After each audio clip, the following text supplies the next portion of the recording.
好，就是老共围台军演这个时候呢，我们又爆出我们的承德舰，那舰上有3长，当然舰长、副舰长、辅导长是舰上最重要的3个长官哈。舰长是这个林美金上校，副舰长石明轩中校，辅导长林国成中校。我看他们是下面联合起来来控诉他们，说呢他们有职场霸凌。还有包庇有一些军官呢带酒上舰就没关系，大事化小；有些兵呢就不行就要处分等等，大概所以搞得舰上这些下属不服了那所以他们就跟徐小青是投诉说呢承德舰的3长霸凌，而且呢辱骂下属，身心受创，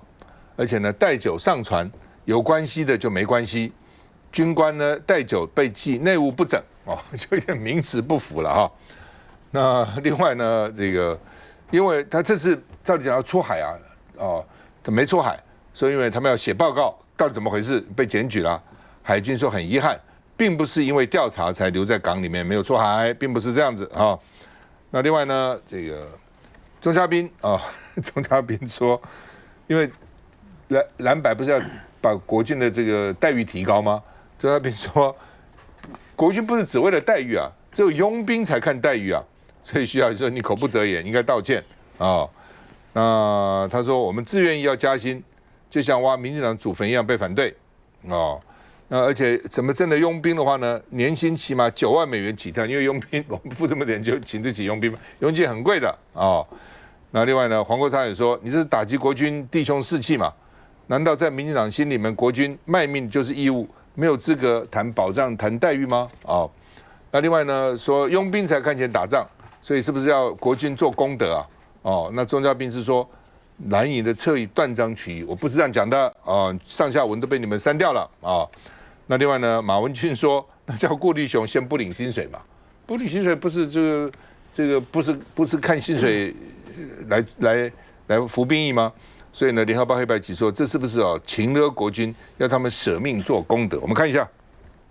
出动承德舰监控中共湘潭舰，这是去年12月共军扩大军事行动，侵扰台海周边，面对敌情，国军借机实战演练。如今中共发动环台军演，海军124舰队巡防舰承德舰近期有士兵集体控诉舰长、副舰长和辅导长职场霸凌，一些上级人员在对他们不管是说对话上面，然后或者是说在这个惩处上面的不公平性，这1年多2年以来，你可以看到的是国军自伤的人数提升非常多，军中霸凌的事件频传，士兵集体陈情，承德舰3长公然爆粗口、辱骂下属，舰上官兵更爆料，有官兵先后被查获携带酒精性饮品上船，但同过不同罚，军纪惩处明显双标。该舰的相关的委师的人员部分，我们已经由本部来完成了一个调查，那我们后续会针对委师的人员，我们会这个非常公平的会实施一个查处，继续强化后续的这个内部管理，来凝聚这个团结的向心。执政逢中共发动军演，徐小青直指为了调查承德舰无法出海，只能留在港内。承德舰现在那边呢是一个专案的一个工程所以它并不是属于一个战备服勤的一个那边的兵力。所以并没有所谓他留在港里面是这个接受调查的这个部分。海军澄清，这回承德舰不在战备序列内，只是在台海紧张之际，就怕军纪问题打击我方士气。香龙，有钱人使鬼推磨，其实钟嘉宾也不需要去修正自己的讲话。你看台湾有2个年轻人死在乌克兰，为了什么？钱。最近香港两个年轻人死在乌克兰，为什么？钱。换句话说，台湾现在如果真的要开战，如果你真的能够有足够多预算，台湾的经济情况可以，真的会有一些非台湾人来为你打仗。但是台湾人如果你要把薪水压得这么低，我说的台湾人，现在如果你就算把军人的薪水调1倍，我都怀疑有多少人愿意去从军。现在的军中，尤其在这次的军演过后，那个呢，其实压力是非常非常大的，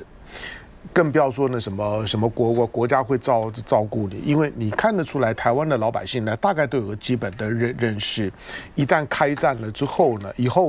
为台独战死是领不到抚恤金的。所以呢，基本上面就是你要决定你要不要呢，很浪漫的在赖清德这些人口中很光荣的为台独而死。今天钟嘉宾也好，或者这些呢叫台独叫了非常久，叫反核叫非常久，反核错了，台独对嘛？就是你要真的告诉台湾的年轻人。到底今天呢为台独战死是怎么一回事情？你说是为中华民国是嘛？那马英九那8年的时间的时候呢，两岸都没有这些问题啊。为什么马英九一结束了之后，到了蔡英文的时代，到了赖清德时代，就到了今天兵凶战危的时代，中间的差异性在哪里？大家都不要装。台湾老百姓经过这么久的政治洗脑跟政治训练之后，都不是笨蛋了。就是不要呢都只是呢用这种的用话术。想要去隐藏自己今天为台湾呢所带来的可能的灾难。刚结束的这场的军演，是一场接近满分的军演哦，接近满分的军演，就是你要知道，第一个它是完全冷启动，连川普都告诉你说我事先不知道，它是完全冷启动。当过兵的，现在呢，台湾的陆海空三军试试看冷启动，就是在阿兵哥呢没有任何的事前提醒的情况之下，突然间呢下达呢作战演习的指示，马上呢进入到呢战斗位置，马上呢拉出去演习，你看看台湾能办得到？它是完全的冷启动。第二个，你有没有注意到对岸的东部战区的司令10天前，习近平才刚挂接上将。他是10天前才升官的，拔掉了9个上将，升了2个，其中1个就是这一次发动冷启动的东部战区的司令，一个全新的司令，在10天之后，他发动了这样的一场的演习，你就把它当作是演习好了。能够呢到这样的地步，我为什么说是100分？你有没有注意到，就是说？解放军对台湾的军演，不管是过去呢叫做海峡，就叫做联合利剑啊，叫做海峡雷霆，或者现在的什么正义使命，不管它的称谓叫什么，每一次的围岛军演，它都是在全世界呢最密集的雷达跟卫星的监测下面所进行的军演。军演完了之后呢，你松一口气就结束。不，我在乎的是它零事故。你知道零事故有多难吗？你有没有看到？不要说台湾自己的军演，一天到晚的死人。你有没有看到美国的军演？你有没有看到呢日本的军演？每一次的军演都有事。可是像这种接近实战化的军演，他演了这么多次给你看的时候，他都全身而退。我们或许会庆幸说他没有动手。可是我觉得恐怖的是他零事故。这种的军演表示，它本身部队的本身的动员的效率跟它的妥善率是超过你想象的。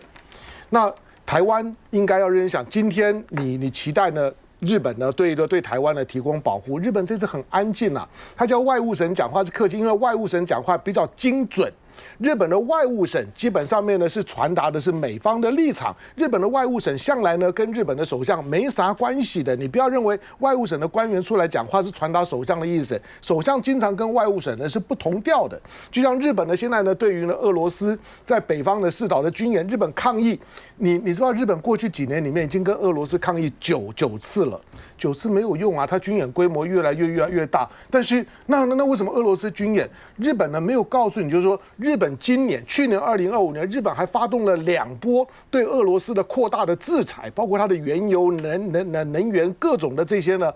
出口运输品的管制。日本基本上面是对外的政治立场、外交的战略上面非常不统合的。所以呢，他一方面要配合美国，但是呢，俄罗斯演习他又不知道怎么办。你认为他对台湾是因为高市长们讲一句话之后呢，台湾真的有事，日本就会有事？全世界没有什么，全世界都在关心这件事情。台湾不要往脸上贴金了，全世界没有人关心，没有人敢关心这件事情。川普说他不担心的时候，就没有人担心了。眼前两岸的问题，这次的演习完了之后，台湾只要注意一件事情，这是一个战略级别的演习。为什么它战略级别？因为演习的过程当中，让你看到所有的演习的区域都在台湾海峡以东。都在台湾的这一侧，已经没有任何呢在台湾海峡以西的这一侧的行动了，全部都在你家门口。那管碧玲呢就应该好好想一想，管碧玲不是道歉的问题，管碧玲你应该滚，你怎么还有脸坐在那个位置上面？眼前这3天的时间，最忙的不是我们的第1海军，最忙的是我们的第2海军，就是你手底下的海巡。是这3天最忙的，在大风大浪当中，在跟解放军的机船舰呢对峙的，在第一线的最辛苦的是我们的海巡，结果你在吃大餐。你或许会觉得说，那吃大餐因为有应酬不得已，你还记不记得当年2008年呢，有一个关于2009那个人叫做薛湘川。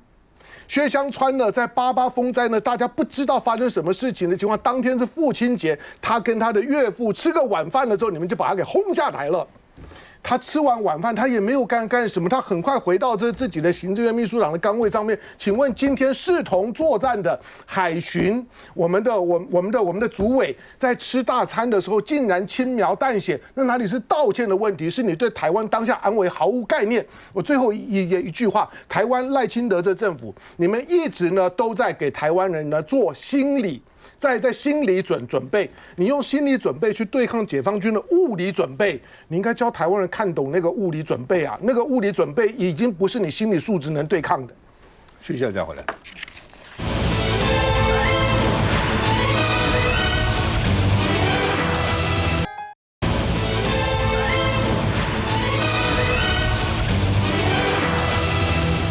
好，军演刚结束哈，新年致辞，习近平说。统一历史大势不可阻挡，两岸同胞血浓于水啊！那当今世界变乱交织，哦，一些地区还被战火笼罩。他说中国始终站在历史正确的一边啊。那另外呢，他也说2025是不平凡的一年，他办了不少大事。他办了哪些大事呢？令人难忘的是，我们隆重纪念中国人民抗日这个反法西斯胜利80周年。另外。设立台湾光复纪念日，这是他们特别来庆祝啊。那另外呢，他提到两岸血浓于水，特别他说统一是一个大事，不可阻挡啊。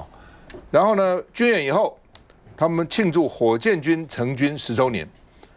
所以他推叫做大国常见新的视觉图以及新的宣传片，因为火箭军飞弹是比较贵的，但飞弹是比较精准的。火箭便宜很多，但是也许没有那么精准。不过呢，看你要打什么，假如说你只是轰炸的话，也不需要那么精准，一定要打哪里哈。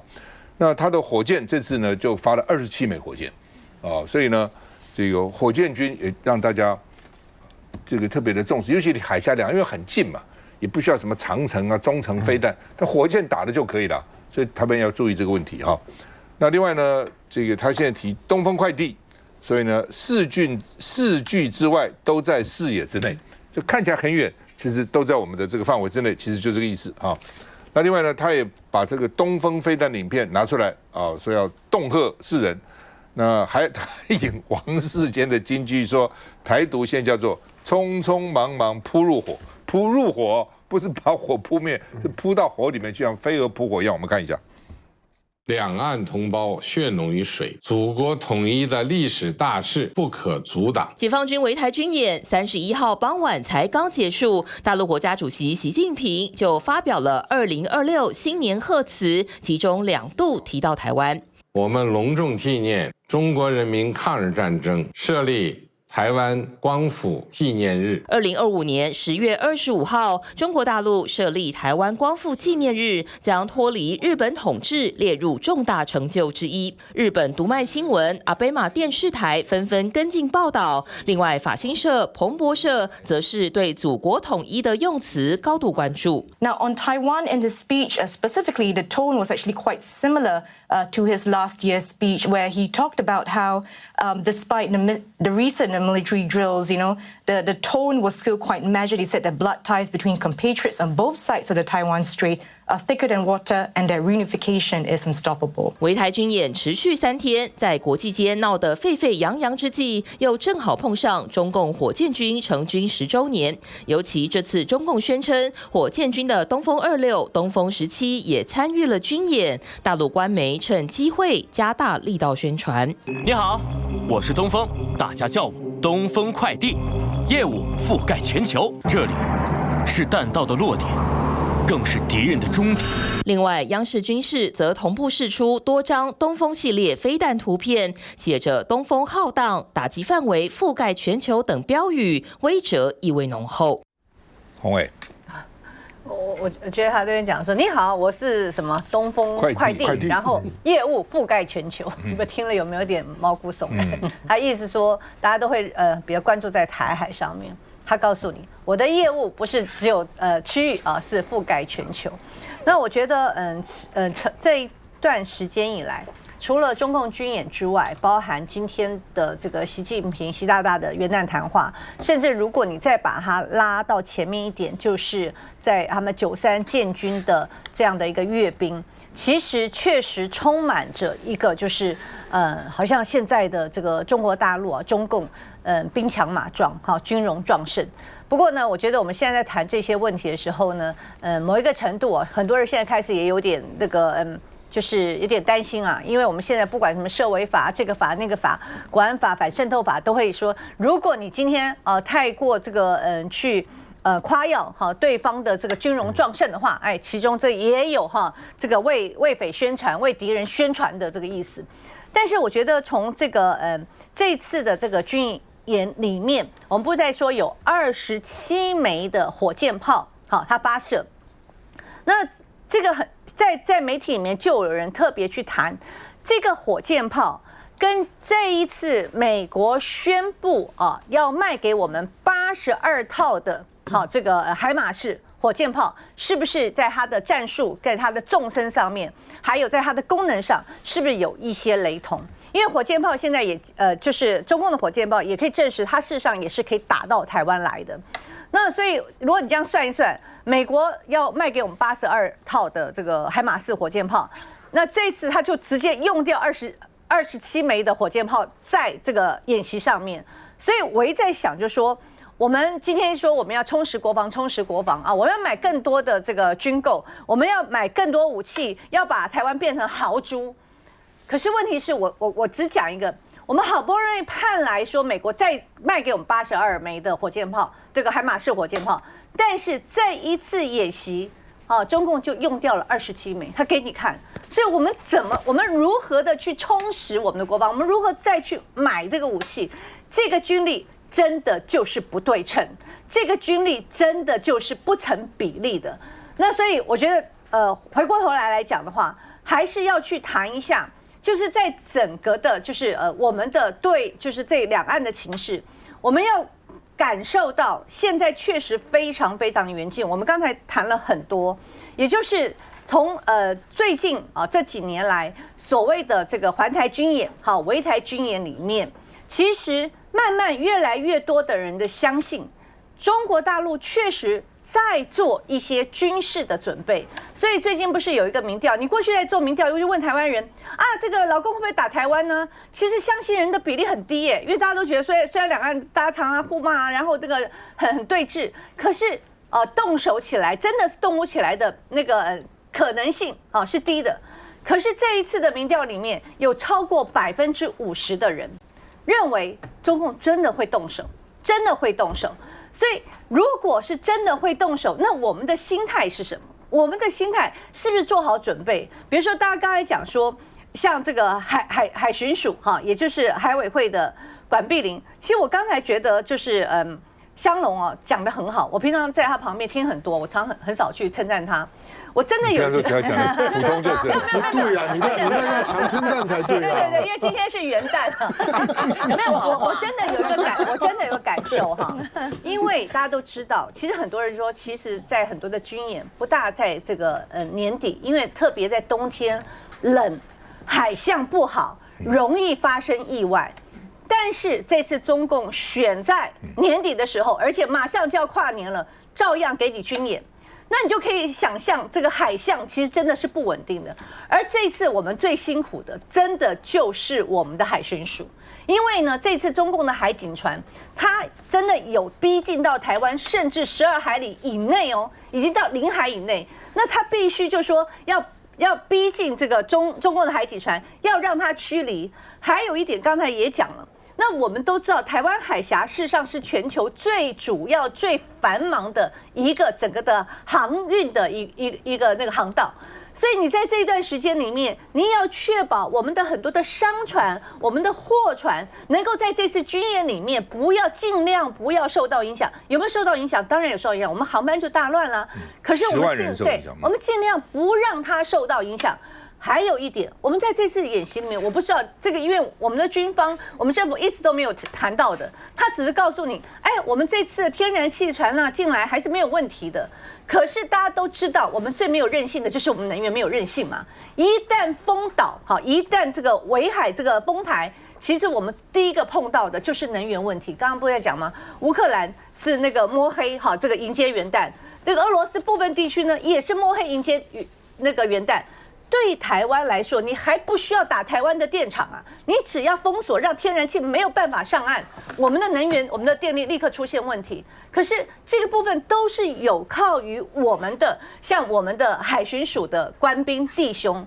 那在这个时候还没有完全结束，请问一下，你管碧玲，你这个大餐这么重要吗？